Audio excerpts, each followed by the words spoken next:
Hello everyone, आप सभी का स्वागत है हमारे यूट्यूब चैनल पर।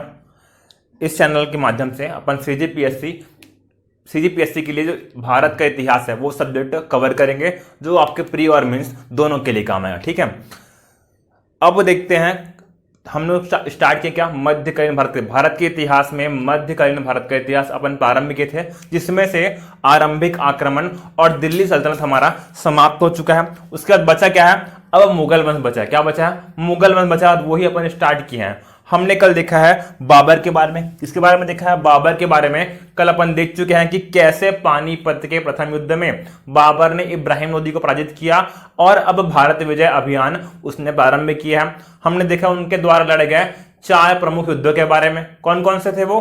पानीपत, खानवा, चंदेरी और घाघरा। पान खाकर संदा में घूमना है। पानीपत, खानवा, चंदेरी और घाघरा 1526 से लेकर 1529 के तक उनके द्वारा लड़े गए प्रमुख युद्ध के बारे में पढ़ चुके हैं। और पढ़े क्या 1530 में हो गई बाबर की मृत्यु हो गई है, और उनकी मृत्यु के बाद उन्हें आगरा में आराम बाग में दफनाया गया था, लेकिन बाद में उनकी इच्छा के अनुसार उनका मकबरा काबुल ट्रांसफर कर दिया गया।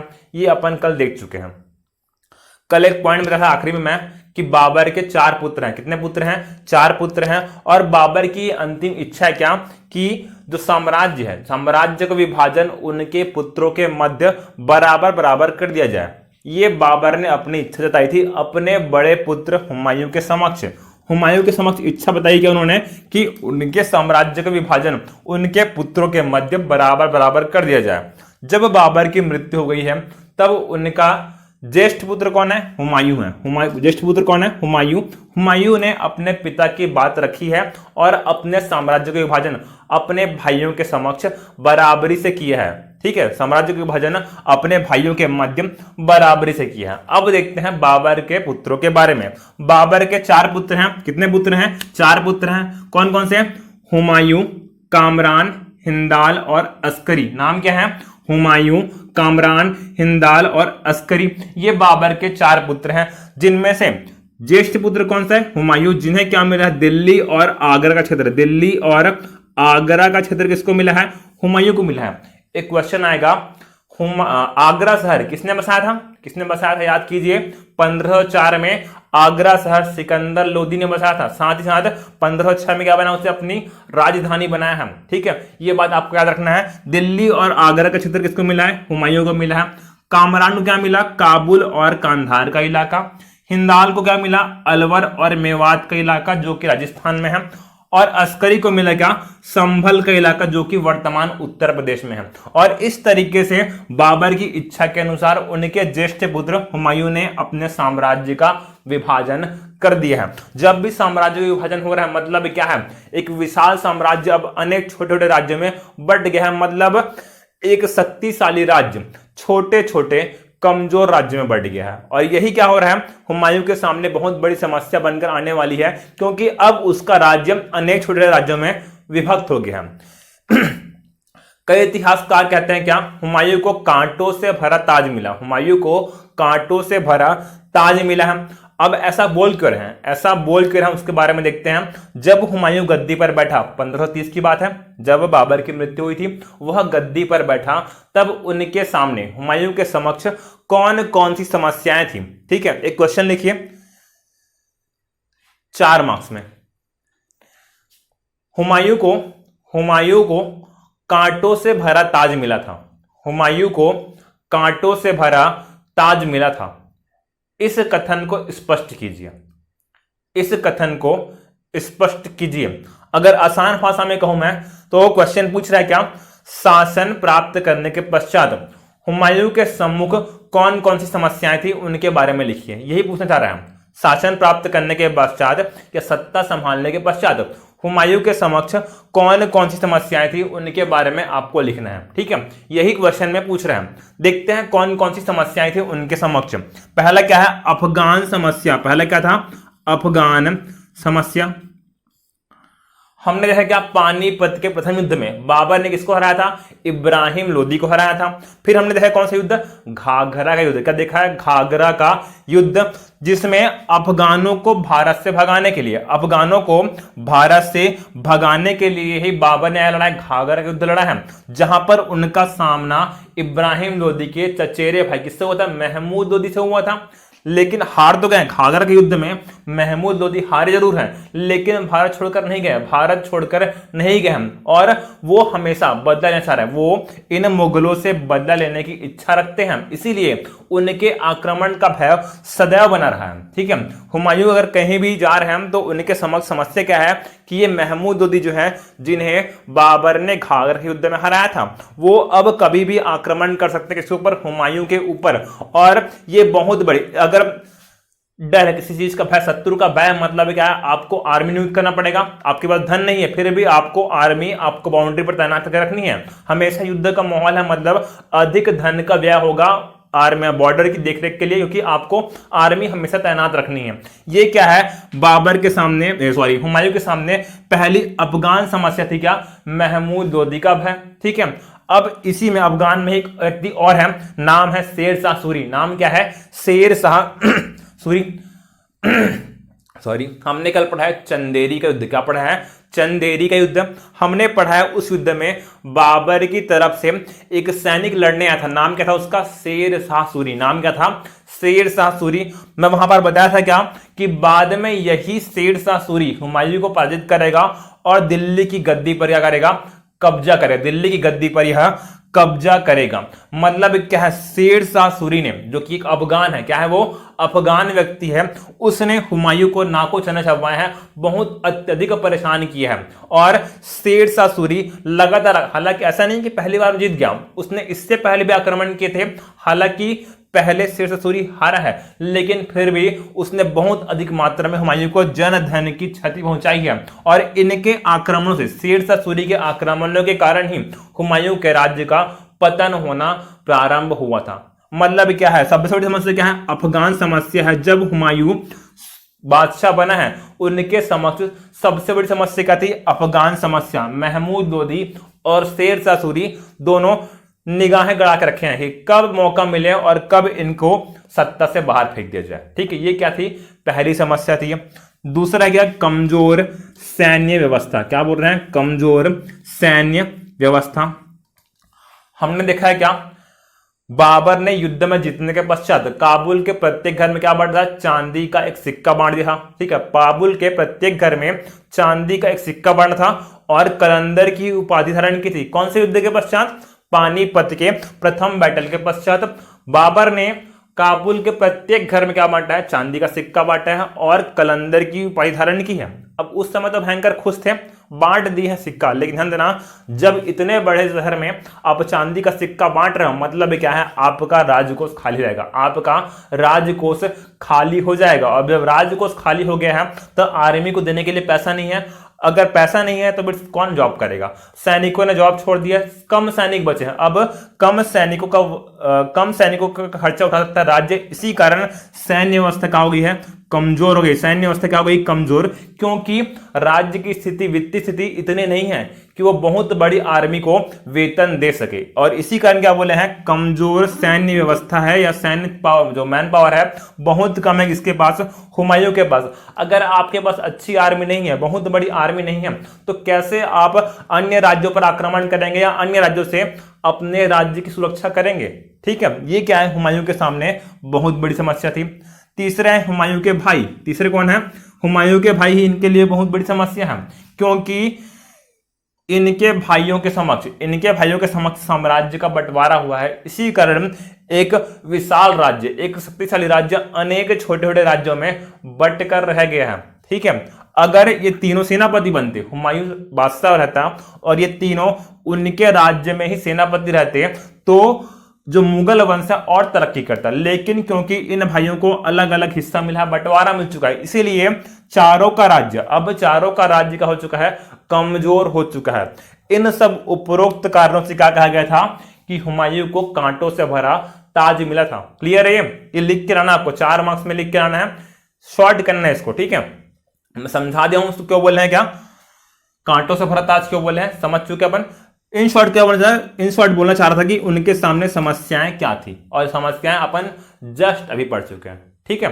अब देखते हैं जब हुमायूं ने ये सब चीजें प्रॉब्लम सॉल्व कर ली, ये सब प्रॉब्लम सॉल्व कर ली, उसके बाद उन्होंने भारत में कौन कौन सा अभियान किया। हुमायूं ने भारत में कौन कौन सा विजय अभियान किया है।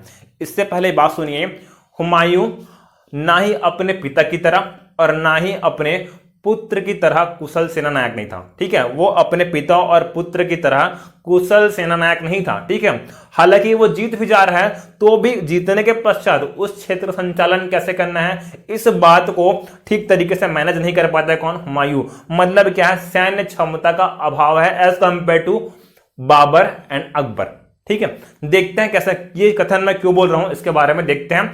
स्टार्ट करते हैं क्या, हुमायूं का विजय अभियान। अच्छा एक बात सुनिए, जो हुमायूं का शासनकाल है वो दो हिस्सों में बटा हुआ है। हुमायूं का शासनकाल 2 हिस्सों में बटा हुआ है। पहला कब तक है, 1530 से लेकर 1540 तक। कब से कब तक, 1530 से लेकर 40 तक। और इस समय शेर शाह सूरी ने हुमायूं को हराया है और दिल्ली और आगरा पर अधिकार कर लिया है। और इससे 40 से लेकर 15 साल तक हुमायूं का निर्वासन कर रहा है। मतलब वो सुल्तान नहीं है, बादशाह नहीं है, राजा नहीं है, उसे दर दर भटकना पड़ा है। और 15 साल के बाद वह फिर आएगा और फिर से दिल्ली की गद्दी प्राप्त करेगा। कब, 1555 में। और 1 साल बाद ही उसकी मृत्यु हो जाएगी। इसीलिए क्या बोला गया है, हुमायूं का शासनकाल 2 बार रहा है। पहले कब से कब तक, 1530 से लेकर 40 तक। फिर 15 साल के निर्वासन के बाद 1555 से लेकर 56 तक हुमायूं का शासनकाल 2 बार रहा है, ठीक है। देखते हैं उनके विजय अभियानों के बारे में। पहला अभियान कौन सा है, कालिंजर अभियान किया गया है। कब, 1531 में। कब किया गया है, 1531 में, जहां पर उनका सामना प्रताप रुद्र देव जी से हुआ है। किनसे हुआ है, प्रताप रुद्र देव जी। ध्यान देना, ये अन्नम देव के बड़े भाई नहीं है, अन्नम देव के बड़े भाई नहीं है। वो तो बेचारे तुगलक वंश के समय ही परलोक सिधार गए थे, ठीक है। तुगलक वंश के समय ही परलोक सिधार गए थे। ध्यान देना, मेरा नाम भी सौरभ है, सौरभ गांगुली का नाम भी सौरभ है, दोनों एक आदमी नहीं है, ठीक है। इनका नाम हालांकि प्रताप देव है, लेकिन ये अन्नम देव के बड़े भाई नहीं है, एक अलग व्यक्ति है, ये अलग व्यक्ति है, कंफ्यूज नहीं होना है, ठीक है। अब जब दोनों का अभियान हुआ है, ध्यान देना, हुमायूं अभी फ्रंट फुट में, हुमायूं फ्रंट फुट में है। इन्होंने कालिंजर का किला घेर लिया है। हुमायूं ने कालिंजर का किला पूरे तरीके से घेर लिया है, लेकिन घेरने के पश्चात उस पर चढ़ाई नहीं कर पा रहे हैं, उस पर चढ़ाई नहीं कर पा रहे हैं। 1 माह तक हुमायूं किले के बाहर रहेंगे, ठीक है। मतलब उनकी सेना उस किले की घेराबंदी 1 माह तक करके रहेगी, लेकिन फिर भी उस किले के अंदर ये प्रवेश नहीं कर पा रहे हैं। तब प्रताप रुद्र देव ने केवल नाम मात्र की अधीनता स्वीकार किया, नाम मात्र की अधीनता स्वीकार कर ली। उस समय जो उनको सही लगा क्या, कि अभी इन लोगों को भगाने के लिए अधीनता स्वीकार कर लेता हूं। और यही बात मान ली किसने, प्रताप रुद्र देव ने। नाम मात्र की अधीनता स्वीकार किया, उनको कोई भी बड़ा नजराना या गिफ्ट या फिर कोई ऐसा अच्छा उपहार नहीं दिया, केवल नाम मात्र की अधीनता प्रताप रुद्र देव ने स्वीकार की है। मैं बोल रहा हूं कि कुछ देर पहले कि अपने पिता या अपने पुत्र की तरह योग्य नेतृत्व क्षमता या सैन्य क्षमता का अभाव किसमें, हुमायूं का। 1 महीने से किला को घेरे हुए हैं, वो फ्रंट फुट पर है, लेकिन फिर भी उस किले पर कब्जा नहीं कर पाए। 1 महीने तक घेराबंदी हो गया। मतलब क्या है, किसी भी सामान का आयात निर्यात नहीं हो पा रहा उस किले में। मतलब क्या है, इनको सरेंडर करना चाहिए था, इनको सरेंडर करना चाहिए था, लेकिन क्योंकि इनमें सैन्य क्षमता का अभाव है, इसलिए इन्हें मजबूर नहीं कर पाए हैं, और इन्होंने नाम मात्र की अधीनता स्वीकार करके ही अपने आप को आजाद करा लिया है। आजाद करा लिया किसने, प्रताप रुद्र देव ने, ठीक है। ये था हुमायूं का पहला अभियान, कौन सा, कालिंजर अभियान। पहला अभियान कौन था, कालिंजर अभियान 1531 में, जहां पर उनका सामना प्रताप रुद्र देव से हुआ था, ठीक है। अब आते हैं अगले अभियान पर, चुनार का प्रथम युद्ध हुआ है 1532 में। कहां हुआ है, 1532 में। चुनार कहां है, वर्तमान उत्तर प्रदेश बिहार के इलाका है, चुनार है वहां पर, ठीक है। ध्यान देना, यहां पर अभी कौन है, शेर खां है। कौन है, शेर खां है। ध्यान देना, मैं लिखा हूं यहां पर शेर शाह सूरी। क्या लिखा हूं, शेर शाह सूरी जरूर लिखा हूं, लेकिन वो व्यक्ति अभी शेर शाह सूरी बना नहीं है, ठीक है। उनका नाम अभी क्या था, शेर खां था, लेकिन क्योंकि इतिहासकारों ने हर जगह उन्हें क्या लिखा है, शेर शाह सूरी लिखा है, इसलिए मैं यहां पर शेर शाह सूरी लिख दिया हूं। लेकिन उनका वास्तविक नाम क्या था, शेर खां था। सूरी क्या उनकी उपाधि है बताऊंगा मैं, ठीक है, कहां पर लिखा, लेकिन अभी रखना शेर शाह सूरी जहां पर लिखा है उसका मतलब क्या है, शेर खां है। ये क्या है, अफगान वंश का है। और मैं बताऊं क्या, ये हुमायूं के समक्ष बहुत बड़ी क्या है, चुनौती है। हुमायूं के समक्ष बहुत बड़ी चुनौती है कौन है, शेर शाह सूरी। अब इस चुनार के घेर के बारे में, चुनार जो जगह है, जो चुनार का किला है, वो बहुत ही महत्वपूर्ण है, वो बहुत ही महत्वपूर्ण है। महत्वपूर्ण क्यों है, क्योंकि इन्हें बोला जा रहा है, क्या इस किले को बोला जा रहा है पूर्वी भारत का प्रवेश द्वार। क्या बोला जा रहा है, पूर्वी भारत का प्रवेश द्वार। यूपी पीछे से क्वेश्चन है, पूर्वी भारत का प्रवेश द्वार किस किले को कहते हैं, किस किले को कहते हैं, चुनार के किले को हम लोग बोलते हैं क्या, पूर्वी भारत का प्रवेश द्वार। और यहां पर हुमायूं का सामना किससे होगा, शेर शाह सूरी से होगा। यहां पर हुमायूं का सामना शेर शाह सूरी से होगा। जब दोनों के मध्य युद्ध हुआ तो दोनों तरफ से जन धन की हानि हुई, लेकिन जीता कौन है, हुमायूं जीत गया। लेकिन कौन जीत गया है, हुमायूं जीत गया है। शेर शाह सूरी पराजित हुए हैं। जब पराजित हुए हैं तब उन्हें अपना पुत्र हुमायूं को सौंपना पड़ा है। शेर शाह सूरी को अपना पुत्र हुमायूं को सौंपना पड़ा है। मतलब क्या है, इस युद्ध में हुमायूं विजय रहा है, हुमायूं इस युद्ध में विजय रहा है, ठीक है। लेकिन शेर शाह सूरी वहां से चले गए हैं। अब देखते हैं अगला अभियान, देखते हैं हुमायूं का अगला अभियान, मालवा एवं गुजरात अभियान। कौन सा अभियान है, मालवा एवं गुजरात अभियान, जहां पर इस समय बहादुर शाह नाम के व्यक्ति शासन कर रहे हैं। नाम क्या है, बहादुर शाह। ध्यान देना, बहादुर शाह हुमायूं की सेना के बारे में सुनकर जब यह खबर सुनेगा कि हुमायूं आक्रमण कर रहा है, तब बहादुर शाह भाग गया। तब बहादुर शाह मालवा एवं गुजरात छोड़कर भाग गया है और इस क्षेत्र पर अब हुमायूं ने कब्जा कर लिया। हुमायूं ने कब्जा कर लिया। ध्यान देना, अब कब्जा करने के बाद क्या, हुमायूं ने यहां पर अपने भाई अस्करी को सूबेदार बनाया है या गवर्नर बनाया है। हुमायूं ने अपने भाई अस्करी को सूबेदार या गवर्नर घोषित कर दिया है, जो कि एक अयोग्य सेनापति है। कौन, अस्करी। और बाद में इसी मौके का फायदा उठाकर ये बहादुर शाह आएगा और फिर से इसने मालवा एवं गुजरात पर अधिकार कर लिया। फिर से इसने मालवा एवं गुजरात पर अधिकार कर लिया है। मैं बता रहा हूं बार बार क्या, सैन्य क्षमता का, सैन्य नेतृत्व क्षमता का अभाव है किसमें, हुमायूं ने।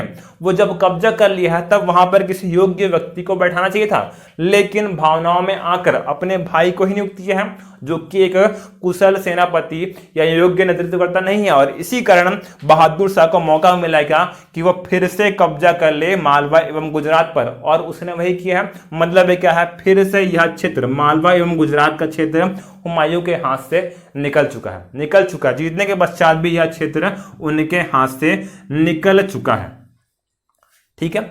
अब देखते हैं इनके अगले अभियान के बारे में। हुमायूं का अगला अभियान, चुनार का प्रथम युद्ध। ये चुनार का प्रथम घेरा कब हुआ था, 1532 में। कब हुआ था, 1532 में। अब क्या बोल रहा हूं मैं, शेर शाह सूरी एक हार से माने नहीं है, लगातार हमला करते हुमायूं पर। लगातार वो हुमायूं को परेशान करते हैं, उन पर हमला करते हैं। और इसी कड़ी में फिर से होने वाला है क्या, चुनार का द्वितीय युद्ध, या इसको हम लोग बोलते हैं चुनार का द्वितीय घेरा। क्या बोलते हैं, चुनार का द्वितीय घेरा या चुनार का द्वितीय युद्ध। कब हुआ है, 1537 में। कब हुआ है, 1537 में। चुनार में कौन है इस समय अभी, शेर शाह सूरी है। कौन है, शेर शाह सूरी है। मतलब क्या है, चुनार के युद्ध में हमेशा मुकाबला हुमायूं और शेर शाह सूरी के मध्य होगा। किनके मध्य होगा, हुमायूं और शेर शाह सूरी के मध्य। चुनार के द्वितीय युद्ध में भी हुमायूं जीता है। चुनार के द्वितीय युद्ध में भी हुमायूं जीता है। हारा कौन है, शेर शाह सूरी। कौन हारा है, शेर शाह सूरी। लेकिन इस हार से बौखला गए कौन, शेर शाह सूरी। अब वो बंगाल की ओर रुख किए हैं। बंगाल इस समय मुगल राज्य का एक हिस्सा है। और शेर शाह सूरी ने बंगाल को तहस नहस कर दिया, ठीक है। यहां तो हार गए हैं, लेकिन कहां चले गए, बंगाल। और बंगाल जाकर इन्होंने बंगाल को तहस नहस कर दिया है। उसको आर्थिक क्षति पहुंचाई किसने, शेर शाह सूरी ने। बंगाल को भयंकर क्षति पहुंचाई किसने, शेर शाह सूरी ने। देखते हैं इनके अगले अभियान के बारे में। हुमायूं के अगले अभियान के बारे में अपन देखते हैं अब, ठीक है। देखते हैं अपन हुमायूं के अगले युद्ध के बारे में। कौन सा युद्ध है, चौसा का युद्ध। अगला युद्ध कौन सा है? चौसा का युद्ध। इससे पहले हमने देखा क्या, चुनार के दोनों घेरों, चुनार के दोनों युद्ध में शेरशाह सूरी पराजित हुआ है, लेकिन हार नहीं मानता है, लेकिन हार नहीं मानता है। वो बार बार हुमायूं के रास्ते में अवरोध उत्पन्न कर रहा है, उसे हानि पहुंचा रहा है। और इसी कड़ी में हुमायूं और शेरशाह सूरी के मध्य अगला एक और युद्ध लगे, कब? 1539 में, जिसको हम लोग क्या बोलते हैं? चौसा का युद्ध। क्या बोलते हैं? चौसा का युद्ध। अभी क्या, ध्यान देना, मैं बार बार बोल रहा हूं, क्या हुमायूं में जो सैन्य नेतृत्व क्षमता है अपने पिता के समान या अपने पुत्र के समान नहीं है, थोड़ी कमजोर है। और इस युद्ध में देखने को मिलेगा, इस युद्ध में क्लियरली ये देखने को मिलेगा। हो क्या रहा है? चौसा कहाँ है? बिहार में। चौसा कहाँ है? बिहार में है। और उस युद्ध में हुमायूं का सामना किससे हो रहा है? शेरशाह सूरी से हो रहा है। अब ऐसा है कि हुमायूं का शिविर निचले हिस्से में, कहा है? निचले हिस्से में है। और वहां पर क्या, पास में नदी है, नदी है जिसमें बाढ़ आया हुआ है। और बाढ़ के पानी के कारण जो क्षेत्र है कैसा है? गीला है, दलदली की, गीला है, दलदली। और हुमायूं ने वहीं पर अपना शिविर बनाया। हुमायूं ने उस दलदली क्षेत्र में ही अपना शिविर बनवाया था। और उस दलदल में उनकी सेना फंस गई है, उस दलदली क्षेत्र में उनकी सेना फंस गई है, कंफर्टेबल नहीं है। अब दलदल मतलब ये नहीं कि बंदर घुस रही है, ऐसा नहीं है, ठीक है। कीचड़ वाला इलाका है जहां पर उनकी सेना कंफर्टेबल नहीं है, फंस गई है। और जब फंस गई है तो इस मौके का फायदा उठाकर शेरशाह सूरी ने उनके शिविर पर आक्रमण कर दिया है, उनके शिविर पर आक्रमण कर दिया है, जिससे हुमायूं की सेना को संभलने का मौका नहीं मिला, संभलने का मौका नहीं मिला। उनकी सेना तितर बितर हो गई है। और इस समय पर शेरशाह सूरी ने उनके शिविर पर आक्रमण कर दिया है, जिससे चौसा के युद्ध में हुमायूं को हार का सामना करना पड़ा है। इससे पहले चुनार के दोनों युद्धों में कौन जीता है? हुमायूं जीता है, शेरशाह सूरी हारे। लेकिन चौसा के युद्ध में जीता कौन है? शेरशाह सूरी जीते हैं, हारा कौन है? हुमायूं। जब हुमायूं हार गया है और उनके पास बचने का कोई रास्ता नहीं है, बचने का कोई रास्ता नहीं है, तब हुमायूं ने गंगा नदी में छलांग लगा दी है। कौन सी नदी में? गंगा नदी में छलांग लगा दी है। ध्यान देना, प्री में क्वेश्चन पूछता है हुमायूं ने बचने के लिए कौन सी नदी में छलांग लगाई? गंगा नदी। लेकिन अगर ऑप्शन में नहीं गया गंगा नदी, अगर ऑप्शन में नहीं है गंगा नदी, तो उसकी वहां पर एक नदी और है, क्या? कर्मनाशा नदी। क्या नाम है नदी का? कर्मनाशा नदी, कर्मनाशा नदी। ध्यान देना, अगर ऑप्शन में गंगा नदी नहीं है तो क्या लगाना? कर्मनाशा नदी। गंगा नदी क्या है? इसमें अगर आप छलांग लगाओगे, मतलब उसमें नहाओगे, तो जो भी बुरे काम है वो सब धुल जाते हैं, ऐसा मान्यता है। जस्ट अब उसके अपोजिट कौन सा है? कर्मनाशा नदी। कर्म का नाश मतलब जो भी अच्छा काम किया हो वो भी धुल जाएगा, ऐसा बोल रहे हैं कर्मनाशा नदी में। दोनों में से कोई एक तो है जिसमें वो छलांग लगाए थे, कौन? हुमायूं। अब जब छलांग लगा दी है, लेकिन इनको तैरना नहीं आता है, इनको तैरना नहीं आता है। जिनको तैरना नहीं आता है उन्हें छलांग लगाना नहीं चाहिए, ठीक है। लेकिन ये क्या भाई साहब, छलांग लगा दी है और इनको तैरना नहीं आता है। तब वहां पर उस नदी के पास में क्या है? एक भिश्ती है, एक भिश्ती है जिसने हुमायूं की जान बचाई है। उसका नाम क्या है? निजाम सका। नाम क्या है? निजाम सका नाम के भिश्ती ने हुमायूं की जान बचाई है। भिश्ती का मतलब क्या होता है? जो चमड़े का काम करते, जो चमड़े का काम करते उसको हम लोग क्या बोलते हैं? भिश्ती बोलते हैं। नाम क्या था उनका? निजाम सका। नाम क्या था? निजाम सका नाम के भिश्ती ने हुमायूं को बचाया है, क्योंकि हुमायूं को तैरना नहीं आता है, लेकिन फिर भी छलांग मार दिए हैं और डूब रहे हैं। तब निजाम सका नाम के भिश्ती ने इनकी जान बचाई थी। अब जान बचाई है तो खुश है कौन? हुमायूं। और उसने निजाम सका से वादा किया है। वादा किया है क्या? कि जब मैं बादशाह बनूंगा तब आपको एक दिन के लिए, तब आपको एक दिन के लिए सुल्तान जरूर बनाऊंगा या बादशाह जरूर बनाऊंगा। ये वादा किसने किया है? हुमायूं ने किया है। एक भिश्ती है जिसका नाम क्या है? निजाम सका। हुमायूं अपने वादे पर अटल रहेंगे। जब बादशाह बनेंगे बाद में, तब इस निजाम सका को उसने क्या बनाया है? एक दिन का बादशाह बनाया है। उसने एक दिन का बादशाह बनाया है। अब ध्यान देना, बड़े बड़े शासक हैं, कौन है? बाबर थे, हुमायूं थे, अकबर थे, ठीक है। और उनके बीच बादशाह कौन बना? ये निजाम सका बना है, केवल एक दिन के लिए। तो इनके दिमाग में आया क्या? आज कुछ नया करते हैं, कुछ तूफानी करते हैं। तब इस निजाम सका ने, जब वो एक दिन के लिए बादशाह बना है, तब उसने चलाया क्या? चमड़े का सिक्का। उसने चलाया है चमड़े का सिक्का, चलवाया था, चमड़े का सिक्का चलवाया इसने, ठीक है। अगर क्वेश्चन पूछ ले प्री में भूले भटके कि चमड़े का सिक्का किस बादशाह ने चलवाया था? निजाम सका ने, क्योंकि ये इस दिन बादशाह था। तो और इसने चलाया चमड़े का सिक्का चलवाया है।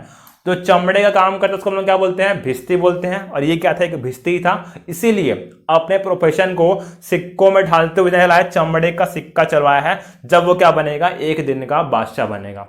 ध्यान देना, अब हुमायूं की स्थिति क्या है, कमजोर है, वो इस युद्ध में हार गया है, वो इस युद्ध में हार गया है। जीता कौन है, शेरशाह सूरी। जब शेरशाह सूरी इस युद्ध में जीता है, ध्यान देना, इस समय तक मतलब चौसा के युद्ध में विजय होने से पूर्व इनका नाम क्या था, शेर खां था। क्या नाम था, शेर खां था। और इस युद्ध में जीतने के पश्चात ही शेर खां ने शेरशाह सूरी की उपाधि धारण की है। फिर से बोल रहा हूं मैं, चौसा के युद्ध के पहले तक इनका नाम क्या था, शेर खां।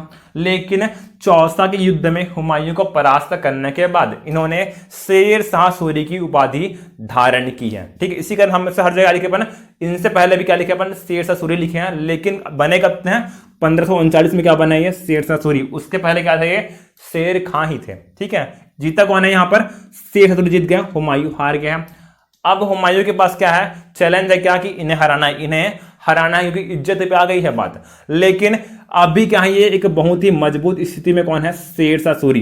ठीक है, और अपनी गलतियों से सीख नहीं लेते हैं हुमायूं अपनी गलतियों से सीख नहीं लेते हैं। ठीक 1 साल के बाद फिर से हुमायूं और शेरशाह सूरी के मध्य क्या होगा, युद्ध होगा। कहां पर, बिलग्राम में या फिर कन्नौज में। कब हुआ, 1540 में। बिलग्राम वर्तमान नाम क्या है, कन्नौज पर इन दोनों का युद्ध हुआ, हुमायूं और शेरशाह सूरी का। ठीक है, अब फिर से हुमायूं ने सेम गलती किया, फिर से अपना शिविर निचले हिस्से में बनाया है। और उसी समय क्या हो गई, बारिश हो गई है। बारिश के मतलब वहां पर पानी भर गया है। और फिर से सुनहरा अवसर इसके पास, शेरशाह सूरी के पास, कि वो जाए और इन पर आक्रमण करे। और शेरशाह सूरी ने इनकी सेना पर आक्रमण कर दिया है और हुमायूं की सेना को फिर से संभालने का मौका नहीं मिला है।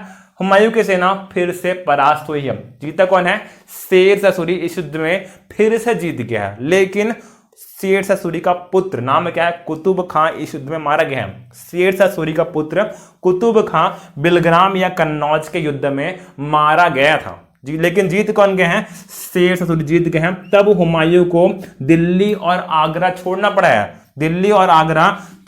है, अब क्या बन गए हैं, ये शेरशाह सूरी दिल्ली और आगरा के बादशाह बन चुके हैं। ये क्या बन गए हैं, दिल्ली और आगरा के बादशाह बन गए हैं। कौन है, शेरशाह सूरी। और हुमायूं को अब अपना क्षेत्र छोड़ना पड़ा है। उनके बारे में बोला क्या, वो बिना राज्य के बादशाह हैं। 1540 के डेट में बिना राज्य के बादशाह, उनके पास कोई क्षेत्र है ही नहीं शासन करने के लिए, मात्र क्योंकि उनके पिता ने बादशाह या बादशाह की उपाधि ली थी, इस कारण बादशाह कहला रहे हैं। लेकिन अभी कोई भी क्षेत्र उनके पास बचा नहीं है। ठीक है, जब बचा नहीं तब वो यहां वहां भटकेंगे। और 3 साल तक राजस्थान और सिंध के इलाके में भटक रहे हैं कौन, हुमायूं। दर दर की ठोकरें खा रहे हैं कौन, हुमायूं। और इसी बीच में वो अपने भाई हिंदाल के पास गए। किसके पास गए हैं, हिंदाल। कुछ देर पहले पढ़ा अपन, बाबर के 4 पुत्र थे, कामरान, हिंदाल, अस्करी और हुमायूं। जिसमें से हिंदाल को क्या मिला था, अलवर राजस्थान वाला आएगा, अलवर मेवात वाला इलाका इसको मिला है, हाँ हिंदाल को मिला था। और वहीं उधरी पास भटक रहा है कौन, हुमायूं। तब अपने भाई हिंदाल के पास गए हैं, कुछ समय वहां पर व्यतीत करेंगे, कौन, हुमायूं। तब हुमायूं ने हिंदाल के गुरु कौन है, मौलवी अली अकबर जमानी। क्या नाम है, मौलवी अली अकबर जमानी क्या है, गुरु है किसके, हिंदाल के। इनकी एक पुत्री है, नाम क्या है, हमीदा बानो। नाम क्या था, हमीदा बानो। ये पुत्री किसकी, हिंदाल के गुरु मौलवी अली अकबर जामी की पुत्री है। नाम क्या है, हमीदा बानो, जिनसे हुमायूं ने विवाह किया है। ठीक है, हिंदाल के गुरु कौन है, मौलवी अली अकबर जामी। इनकी पुत्री है, नाम क्या, हमीदा बानो, जिनसे हुमायूं ने विवाह किया है। और इन दोनों से ही एक पुत्र रत्न की प्राप्ति हुई, इसका नाम क्या रहेगा, अकबर रहेगा। नाम क्या रहेगा, अकबर इनका पुत्र है, हमीदा बानो और हुमायूं का पुत्र है। किनका पुत्र है, हमीदा बानो और हुमायूं का। ठीक है, पूछ सकते हैं एक बार कि हमीदा बानो किनकी पुत्री थी, हिंदाल के गुरु मौलवी अली अकबर जामी की पुत्री थी। देखते हैं अगले पार्ट के बारे में।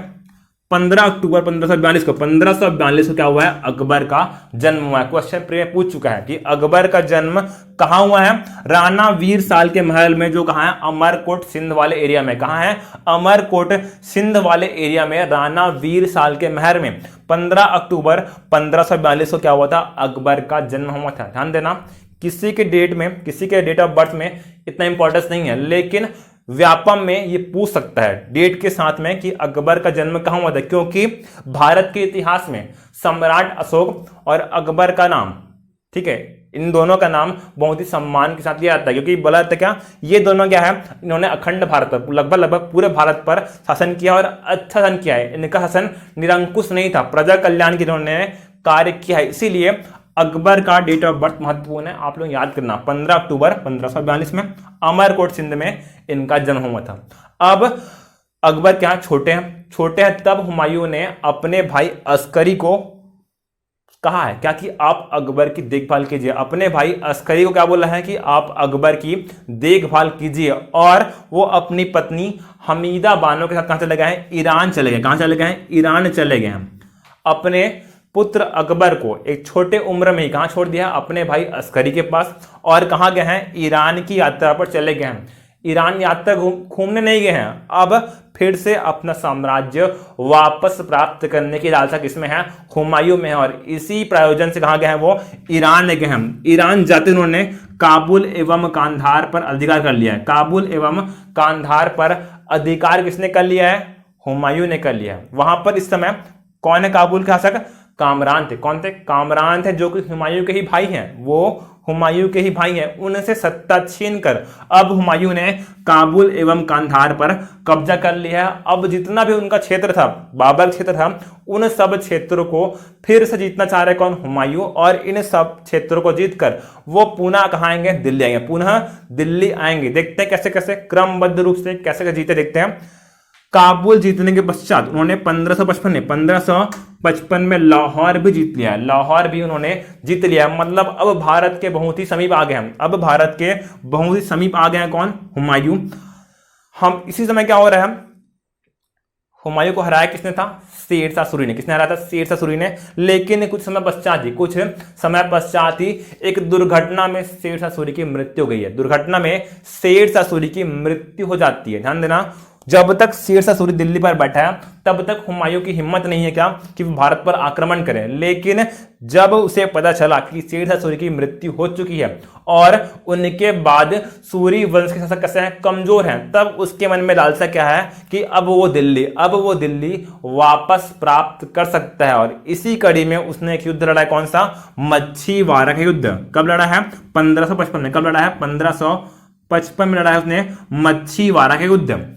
यह युद्ध हुमायूं और नसीब खां एवं तातार खां के मध्य लड़ गया। ध्यान देना, उस समय दिल्ली वाले क्षेत्र पर सूरी वंश का, मतलब जो शेरशाह सूरी हैं उनके वंशज ही शासन कर रहे हैं। शासक का नाम क्या है, सिकंदर सूरी। नाम क्या है, सिकंदर सूरी। लेकिन इस युद्ध में लड़ने खुद नहीं आए हैं, वो इस युद्ध में लड़ने स्वयं नहीं आए हैं, जबकि अपने सेनापति नसीब खां एवं तातार खां को भेजा है। ये जो सिकंदर सूरी है वो शेरशाह सूरी के पोते हैं, ठीक है। और ये युद्ध में लड़ने खुद नहीं आए हैं, बल्कि अपने सेनापति नसीब खां एवं तातार खां को भेजा है। जब ये दोनों आए युद्ध में, उस युद्ध होगा, युद्ध में जीते कौन, हुमायूं जीत गए। इस युद्ध में हुमायूं जीत गया है, नसीब खां एवं तातार खां पराजित हुए हैं। ठीक, हालांकि सेनापति हारे हैं, इसीलिए दिल्ली और आगरा भी नहीं मिलेगा।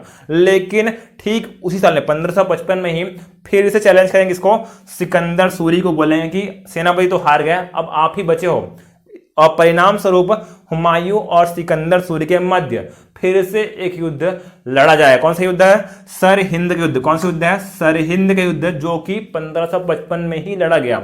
और इस युद्ध में हुमायूं जीत गया है। इस युद्ध में हुमायूं जीत गया है, सिकंदर सूरी पराजित हुए हैं। सिकंदर सूरी पराजित हुए हैं, उन्हें दिल्ली छोड़नी पड़ी है। दिल्ली छोड़नी पड़ी है। इस तरीके से 15 साल के निर्वासन के बाद हुमायूं ने अपना राज्य पुनः प्राप्त किया है। कौन से युद्ध के बाद, सरहिंद विजय के पश्चात। सरहिंद विजय के पश्चात हुमायूं ने अपना खोया हुआ राज्य वापस प्राप्त किया। ठीक है, ये सब राज्य तो वापस प्राप्त कर लिया, लेकिन इसका जश्न बहुत दिन तक नहीं मना पाए हैं। ठीक है, 1555 में उन्होंने अपना क्षेत्र वापस प्राप्त तो कर लिया, लेकिन इस बात का जश्न अधिक दिन तक नहीं मना पाए कौन? हुमायूं। ठीक एक साल बाद 1556 में, ठीक एक साल बाद एक लाइब्रेरी टाइप का जगह है, उसका नाम क्या है? दीन ए पनाह। नाम क्या था? दीन ए पनाह। दीन ए पनाह में क्या है? एक पुस्तकालय है, और जिसकी सीढ़ियों से गिरकर हुमायूं की मृत्यु हो जाएगी। ठीक है, दीन ए पनाह क्या है? एक जगह, मतलब एक भवन है, उस भवन में एक पुस्तकालय है, लाइब्रेरी है, जिसकी सीढ़ियों से गिरकर क्या हो गई है? हुमायूं की मृत्यु 1556 में हो गई है। 1556 में इनकी मृत्यु हो गई है, और इनकी मृत्यु पर एक व्यक्ति है, नाम क्या है? लेनपुल। क्या नाम है? लेनपुल। इन्होंने एक कथन कहा है, इनकी मृत्यु पर लेनपुल ने एक कथन कहा है, क्या? कि हुमायूं जीवन भर लड़खड़ाता रहा और लड़खड़ाते हुए ही इसकी मृत्यु हो गई। किसने कहा है? लेनपुल ने कहा। ये कथन बहुत ही महत्वपूर्ण है। ठीक है, क्वेश्चन पूछ सकता है प्री में कि ये कथन किनके द्वारा कहा गया है? क्या नाम है? लेनपुल के द्वारा कहा गया। क्या? कि हुमायूं जीवन भर लड़खड़ाता रहा और लड़खड़ाते हुए ही उसकी मृत्यु हो गई, क्योंकि वो पुस्तकालय की सीढ़ियों से गिरकर मर गया था। इसका इनके द्वारा यह कथन कहा गया है। ठीक है, अब देखते हैं हुमायूं के बारे में कुछ और फैक्ट जो हैं। ये उनका जीवन काल समाप्त होता है, लेकिन कुछ और फैक्ट उनके बारे में वो देख लेते हैं अपन। ठीक है, देखते हैं हुमायूं के बारे में कुछ और फैक्ट। हमने पढ़ा है कल, बाबर का मकबरा कहाँ है? काबुल में। कहाँ है? काबुल में। मैं बार बार बोल रहा हूं कि मकबरे से क्वेश्चन आ सकता है मुगल साम्राज्य में। बाबर का मकबरा कहाँ है? हुमायूं का मकबरा कहाँ है? अकबर का, शाहजहां का, औरंगजेब का, जहांगीर का। इन सब के मकबरे के बारे में क्वेश्चन पूछ सकता है प्री में कि इनका मकबरा कहाँ स्थित है। ठीक है, देखते हैं इनके मकबरे के बारे में। हुमायूं का मकबरा बहुत ही फेमस है, बहुत ही इंपॉर्टेंट, इसका मार्क लीजिए स्टार। ठीक है, हुमायूं का मकबरा कहाँ है? दिल्ली में। मकबरा कहाँ है इनका? दिल्ली में, जिसे हमीदा बानो ने बनवाया था। हुमायूं का मकबरा कहाँ है? दिल्ली में। बनवाया किसने था? हमीदा बानो ने, जो कि उनकी वाइफ है, इन्होंने बनवाया है। ठीक है, ध्यान देना, यह मकबरा बहुत फेमस है, क्योंकि इस हुमायूं के मकबरे में 6 मुगल सम्राट सहित 3 महिलाओं को दफनाया गया। इस हुमायूं के मकबरे में सिर्फ हुमायूं की ही लाश नहीं है, उनके साथ साथ 6 मुगल बादशाह, उनको मिलाकर 6 मुगल बादशाह एवं जो राज परिवार है, राज परिवार की 3 महिलाओं का मकबरा भी इसी हुमायूं के मकबरे में ही स्थित है। को टोटल 6 मुगल सम्राट और 3 राज परिवार की महिलाओं का मकबरा कहाँ? इस हुमायूं के मकबरे में ही स्थित है। ये कहाँ मकबरा? दिल्ली में है, जिसे हमीदा बानो ने बनवाया था। अब एक पॉइंट और महत्वपूर्ण है, क्या? जब होगी 1857 की क्रांति, तब जो बहादुर शाह जफर है, ठीक है, उन्होंने क्या किया था? विद्रोह किया था, और विद्रोह करने के पश्चात अपने पुत्रों के साथ कहाँ हैं? इस हुमायूं के मकबरे में ही छिपते हैं। इस हुमायूं के मकबरे में ही छिपते हैं, जहां से हडसन एवं निकलसन ने उन्हें गिरफ्तार किया था। मतलब बहुत इंपॉर्टेंट है, क्या? हुमायूं का मकबरा बहुत ही महत्वपूर्ण है। क्या? हुमायूं का मकबरा कहाँ है? दिल्ली में है। बनवाया किसने था? हमीदा बानो ने बनवाया था, जो कि उनकी क्या है? वाइफ है। ठीक है, स्टार्ट करने से पहले अपन देखें आज बाबर के 4 पुत्र थे, हुमायूं, कामरान, हिंदाल, अस्करी। ठीक है, ये उनके 4 पुत्र थे, और उनकी एक पुत्री भी है, और बाबर की एक पुत्री भी है। नाम क्या है? गुलबदन बेगम। नाम क्या है? गुलबदन बेगम उनकी एक पुत्री का नाम है। मतलब क्या है? हुमायूं की बहन है। हुमायूं की बहन है कौन? गुलबदन बेगम। और इन्होंने एक पुस्तक लिखी है। गुलबदन बेगम ने एक पुस्तक लिखी हुमायूं के जीवन के बारे में। उस पुस्तक का नाम क्या है? हुमायूं नामा। नाम क्या है? हुमायूं नामा, जो उनकी बहन गुलबदन बेगम के द्वारा लिखी गई है हुमायूं के जीवन के बारे में। ठीक है, किसने लिखा है? गुलबदन बेगम। ये क्वेश्चन प्री में पूछ चुका है। साथ ही साथ अगर कोई शौकीन है केबीसी खेलना, तो केबीसी में भी शायद का 12,50,000 क्वेश्चन था कि हुमायूं नामा की रचना किसने की है? गुलबदन बेगम ने की। किसने की है? गुलबदन बेगम ने की है, जो कि हुमायूं की बहन थी। ठीक है, एक क्वेश्चन फैक्ट ग्रुप में और पूछता है कि मुगल चित्रकला की नींव किनके समय रखी गई थी? ध्यान देना, क्वेश्चन क्या बोल रहा हूं मैं? मुगल चित्रकला की नींव पूछ रहा हूं मैं, ये नहीं पूछ रहा हूं कि मुगल चित्रकला का स्वर्ण काल, मैं क्या बोल रहा हूं, मुगल चित्रकला की नींव, दोनों अलग चीज है, दोनों अलग चीज है। मुगल चित्रकला की नींव हुमायूं के समय रखी गई थी, मुगल चित्रकला की नींव हुमायूं के समय रखी गई थी। इनके दरबार के दो प्रसिद्ध चित्रकार कौन है, अब्दुल सम्मद और मीर सैयद अली। ये क्या है, इनके दरबार के दो प्रसिद्ध चित्रकार हैं। इन्होंने ही मुगल चित्रकला की नींव रखी है, जबकि चित्रकला का स्वर्ण काल जहांगीर के शासनकाल को कहते हैं। लेकिन इन्होंने यार रखा है, फाउंडेशन रखा है, चित्रकला की नींव रखी है हुमायूं ने। अब्दुल सम्मद और मीर सैयद अली इनके दरबारी चित्रकार हैं। ठीक है, एक लास्ट पॉइंट और क्या, कि दिल्ली सल्तनत के पतन के बाद, ठीक है, अब जब दिल्ली सल्तनत खत्म, लोधी वंश खत्म हो गया है, उसके पश्चात बाबर ने सोने का सिक्का नहीं चलवाया था, बाबर ने अपने राज्य में सोने का सिक्का नहीं चलाया था।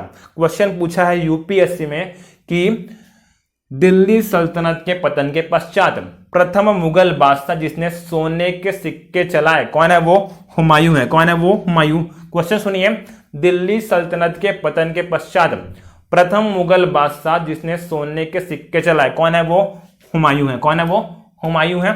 ठीक है, ये हुमायूं के बारे में समाप्त होता है, हुमायूं के बारे में समाप्त होता है। मृत्यु कब हुई है, 1556 में, मृत्यु कब हुई 1556 में। अभी क्या है, अकबर मात्र 14 वर्षीय बालक है, अकबर क्या है, 14 वर्षीय बालक है। जब इनकी मृत्यु हुई तब वो एक अभियान में गए हैं, वो एक अभियान में गए हैं और वहीं पर उनका राज्याभिषेक किया गया। जब हुमायूं की मृत्यु हुई तब अकबर एक अभियान में गए हैं, ठीक है, अपने संरक्षक के साथ एक अभियान में गए हैं। और जब उन्हें इस बात की खबर लगेगी कि हुमायूं की मृत्यु हो गई है, तब उस जगह पर ही अकबर का राज्याभिषेक किया जाएगा। उसके बारे में देखेंगे अगले वीडियो में। ठीक है, ये हुमायूं आपका समाप्त होता है। ठीक है, थैंक यू क्लास।